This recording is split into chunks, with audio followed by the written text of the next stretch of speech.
Right, hello wine-drinking people. Today is Thursday, the 9th of April, and man, am I reading my calendar correctly? What the heck is going on at Wine Watch? Only one tasting this week?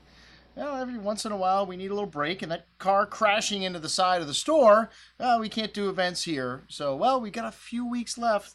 And we still have temperatures that at night we can do events. So next week we've got 2 events outside in the grotto here. This one, hopefully the weather holds up for Amarone tasting, because when you're drinking 16% alcohol wines, you don't want it to be too warm. You can come inside the store if you need to take a little break. But yes, this tasting was on the calendar a month ago. We had to reschedule it because of a lack of attendance for an Amarone tasting at the Wine Watch. Well, we're dubbing this as the wines of Verona, including Amarone, Valpolicella, of course. And then they've got some other great wines in this part of Italy, because the Valpolicella, the Valley of Many Cellars, is relatively small when you look at it. It's about the size of Napa Valley, 27 miles long, 5 miles wide, and they produce some of the greatest wines, come Corvino, Rodinella, Molinara, the great traditional grapes of Valpolicella. And like I said, Amarone, one of my favorite wines. You know, something happens to the tannins in Amarone when they dry the grapes.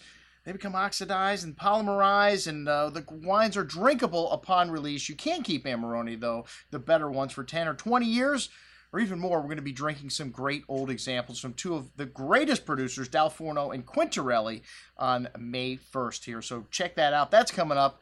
Hopefully we'll have the wine tasting room back in action by then. Otherwise, we're going to have to go old school again in the 2 back rooms. Well, we've got some other friends that are going to be tagging along here. You know, some other wines that are typical of this region. Prosecco and, of course, Soave, one of the great whites of this region. One of the best values in the world of white wine. And then we've got a producer in town from Alto Adige, Elena Walk, one of the greatest producers of whites, aromatic whites. You get great Pinot Grigios from up there. They have a Gewürztraminer that is outstanding. And then some very unique reds also from the north, like Legrine. So check it out. Everything we're going to be showing next Wednesday night, the 15th of April, here at the Wine Watch at our Wines of Verona and More tasting.